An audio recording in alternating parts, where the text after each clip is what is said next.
তাই গৌর হরি আমার পারিষদগণের সঙ্গে নিয়ে সুরধুনী গঙ্গার তীরে বিনোদ খেলা খেলছে। খেলা খেলতে খেলতে হঠাৎ চেয়ে দেখলো গগন পানে আর বেলা নাই। গৌর হরি পারিষদগণকে ডাক দিয়ে বলছে, ওহে পারিষদগণ, চেয়ে দেখো আর গগনে বেলা নাই, এবার ঘরে ফিরে যেতে হবে। গৌর হরি একদিকে লীলা করলেন, আর একদিকে জীব শিক্ষা দিলেন। কলি হল জীবের, জীবকে ডেকে ডেকে বললেন, ওহে কলির জীব, ওহে কলির কামন্ধ জীব, বিষয় অন্ধ জীব, কামিনী কাঞ্চনে ভোলা, আত্মভোলা জীব। তাদেরকে গৌর হরি ডেকে বললেন, তোমরা চেয়ে দেখো, তোমাদের জীবন সূর্য অস্তামিত প্রায়, আর গগনে বেলা নাই, তোমাদের ঘরে ফিরে যেতে হবে। কোন ঘরের কথা বললেন গৌর হরি আমার? বললেন, তুমি যে দেশ থেকে এসেছিলে সেই নিত্যের দেশে তোমাকে আবার ফিরে যেতে হবে। এই জগতের খেলা শেষ হলে, বোনাদিন ফুরাইয়ে গেলে আবার ফিরে যেতে হবে সেই ঘরে। তাই গৌর হরি ইঙ্গিত করলেন, চেয়ে দেখো ওহে কলির জীব, তোমাদের আর বেলা নয়, ঘরে ফিরে যেতে হবে। গৌর হরি পারিষদগণকে বললেন, দিবায় বসার হেরি,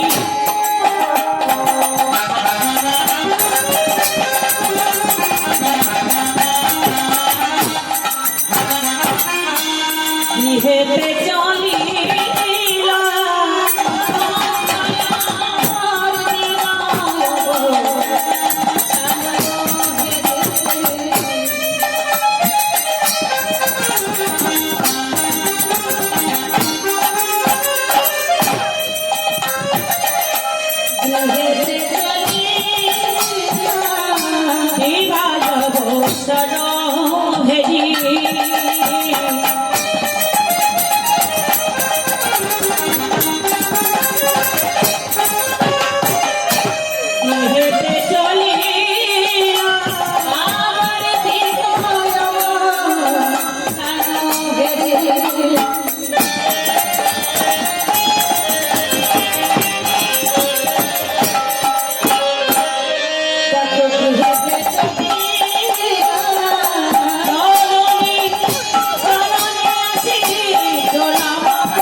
সকালবেলা যখন হরিনাম সংকীর্তন করতে গিয়েছিলেন, তখন মায়ের চরণে দণ্ডবত প্রণীত করে গৌর হরি হরিনামের খেলায় গিয়েছিলেন।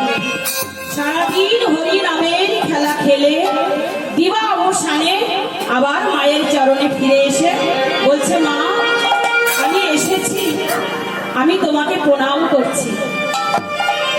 গৌর হরি জীব শিক্ষা দিলেন, আজকাল ছেলে মেয়েরা কিন্তু কেউ মা বাবাকে দণ্ডবত করেই না, কোথাও গেলে অনুমতিও নেয় না। নেয় কি? অনুমতি নেয় না। কখন যে ঘর থেকে বেরিয়ে যায়, কখন ঘরে ফিরে আসে, কেউ বুঝতেই পারে না। বুঝবে কি করে? আজকাল মা বাবাদের তো একটা করে সন্তান হয়, খুব আদরের সন্তান। তারপরে আবার মা বাবা কি করে? আদর করে সন্তানকে ভালোবেসে, ছেলেকে ভালোবেসে বাইক কিনে দেয়। ওই বাইক মোড়া দিয়ে হুট করে বেরিয়ে চলে যায়, আবার কখন ঘরে আসে মা বাবা বুঝতেই পারে না। কিন্তু আমার গৌর হরি তা করলেন বললেন না। আমার গৌরহরি প্রভাত বেলায় যখন সংকীর্তনে গিয়েছিলেন, মাকে প্রণাম করে অনুমতি নিয়ে গিয়েছিল। আবার দিবা অবসানে ফিরে এসে মাকে প্রণাম করেছে। যখন প্রণাম করেছে, আজকাল তো কেউ প্রণামই করে না, মা বাবাকে তো প্রণাম করেই না। আগেকার দিনে সাধুগুরু বৈষ্ণব দেখলে কত ভক্তি করত, দণ্ডবাদ প্রণতি করত। সাধুগুরু বৈষ্ণব দেখার সঙ্গে সঙ্গেই দণ্ডবাদ প্রণতি করত। আজকাল কেউ প্রণাম করে না। অনেকে হয়তো জোড়হাত করে একটু করে, কিন্তু মাথা নত করে না। তারপরে আবার প্রণামের নিয়মও আছে, হাঁটতে চলতে প্রণাম করে,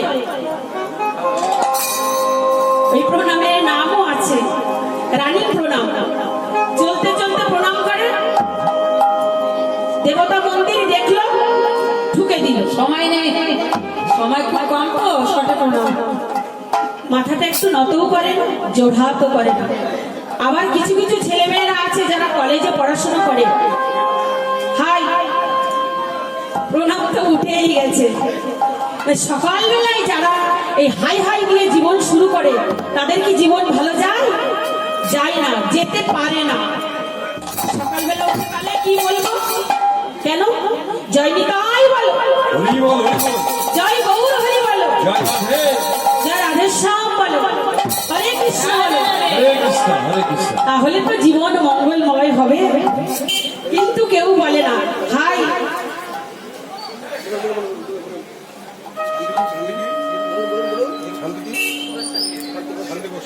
আচ্ছা, আজকের এই সুন্দর মুহূর্তটা আমরা শ্রী শ্রী শিবরাত্রি উপলক্ষে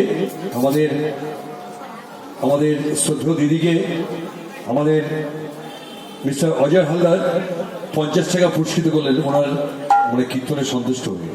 জয় রাধে, একবার প্রেমানন্দ হরি হরি বলো, হরি বল হরি বল হরি বল হরি বল, জয় রাধে, হরে কৃষ্ণ হরে কৃষ্ণ, রাধে রাধে। উনি যে আমাকে অর্থ দিয়েছেন, আমি তো এই অর্থের যোগ্য নই, তবুও আমাকে উনি অর্থ দিয়েছে। শুধু অর্থ দেবেন না, এই অর্থের সঙ্গে একটু ভগবানের কাছে কামনা করবেন, আমার যেন কৃষ্ণ পদে মতি। আচ্ছা, একটু সবাই মিলে একটু হাতে দাঁড়িয়ে হোক না প্লিজ, মানে যারা সামনে আছেন এটা ধরতে হবে। নিতাই গৌর হরি বল।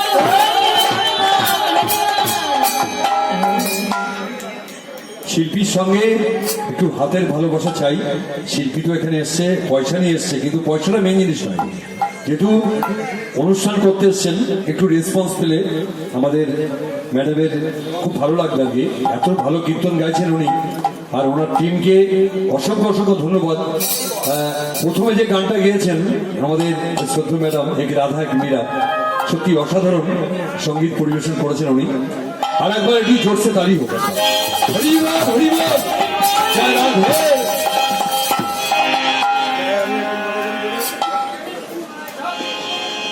এই জগতে সন্তানরা তো মা বাবাকে ভক্তি করেই না, আর যদিও ভক্তি করে, মা বাবাকে আশীর্বাদ করে যে তোমার কৃষ্ণমতি হোক, গৌর গোবিন্দের পদে মতি ভক্তি হোক, কেউ আশীর্বাদ করে না।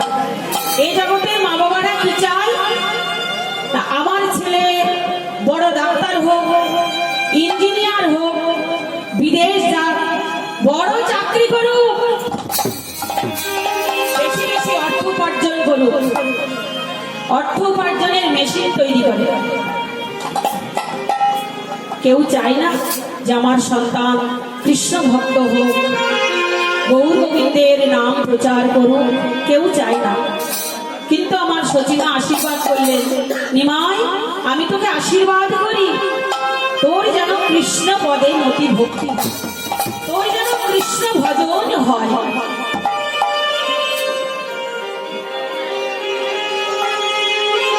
সচিমা নিমাইকে আশীর্বাদ করে হঠাৎ চেয়ে দেখলেন কি ভোলায় ধূসর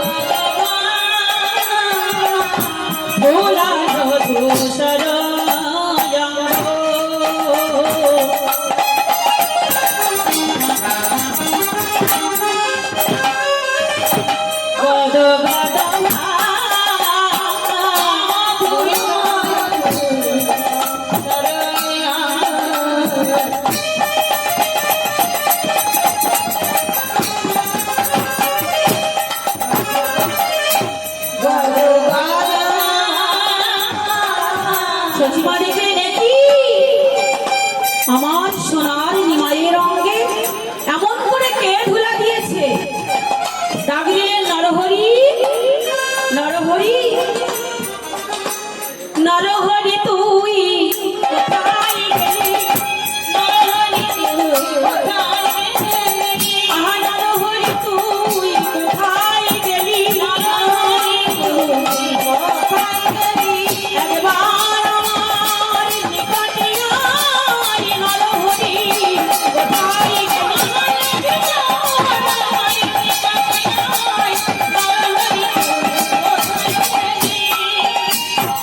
সচিমা নরহরিকে ডাকলেন, নরহরি তুই তো প্রভাত বেলায় বলেছিলি মা গো, মা গো, তোমার নিমাইকে দাও মা, আমরা নগরে হরিনাম সংকীর্তন করতে যাব। আমি তো নিমাইকে দিতে চাইনি, তুই জোর করে নিয়ে গেলি। মা, ও মা, তোমার নিমাইকে দাও, আমি তোমার নিমাইয়ের পাশে সদা সর্বক্ষণ থাকবো, তোমার নিমাইয়ের পাশে পাশে থাকবো, তাকে আমি দেখে রাখবো। তাহলে তুই কোথায় ছিলি? এমন করে কে ঠোলা দিল আমার সোনার নিমাইয়ের অঙ্গে? তুই কি পাশে ছিলি না? নরহরি বললেন, ও গো মা গো, তোমার নিমাইয়ের যে ভুবন ভোলানো রূপ, এই রূপ পানে যদি একবার কেউ চায়, এই রূপের পানে নয়ন দিলে কত যোগীজনার যোগ ভুলে যায়, কত মুনিজনার ধ্যান ভেঙে যায়, কত কুলবতী তাদের কুল থাকে না, তারা কুল হারায়ে অকুলে ভাসে, গৌর তোমার হলাম বলে গৌর চরণে পিকায়ে যায়।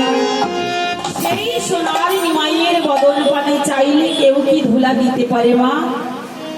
মা বললেন, তাহলে ধুলা লাগলো কি করে? নরহরি করজোড়ে বলছেন, মা গো, তোমার নিমাইকে কেউ ধুলা মাখায়নি। নগরে হরিনাম সংকীর্তন করিতে করিতে নামে প্রেমে যখন বিভোর হয়ে গেছে, ভক্ত মাঝে গড়ি দিয়ে সে নিজেই ধুলা মেখেছে মা, কেউ ধুলা মাখায়নি।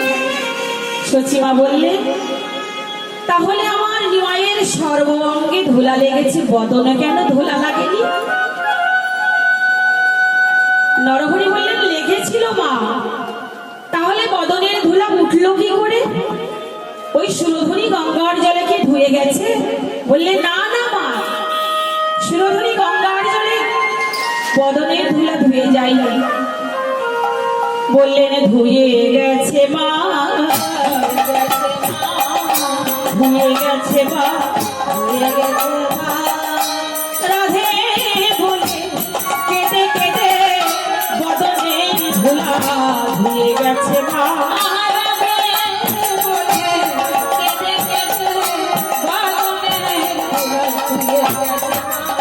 ওহে রাধা রানী কৃপা করো বলে কেঁদে কেঁদে ধুয়ে গেছে মা, রাধা রানী কৃপা করো বলে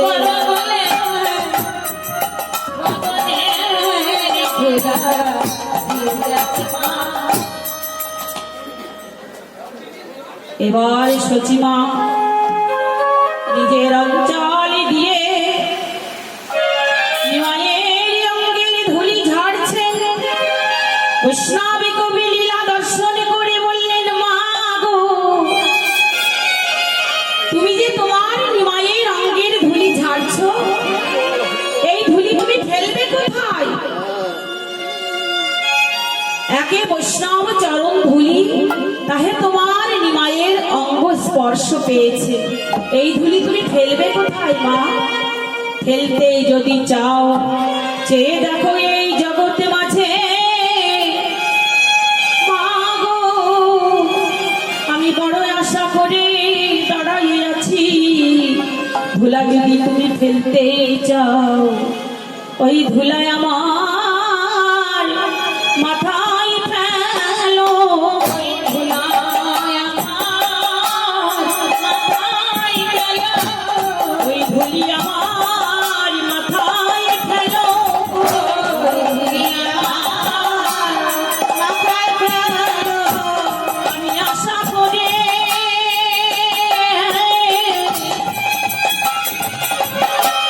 দাঁড়াইয়ে আছি, ওই ধুলি আমার মাথায় ফেলো। আমি আশা করে আমি দাঁড়াইয়ে আছি, ওই ধুলি আমার মাথায় ফেলো। যেন আমায়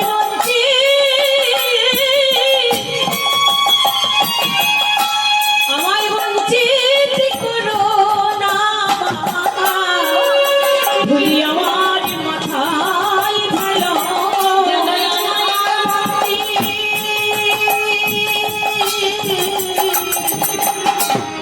করো না গো, করো না, ওই ধুলি আমার মাথায় ফেলো। এবার সচিমা নিমায়ের অঙ্গের ধুলি ঝরছে, আহা ধুলায় ধূসা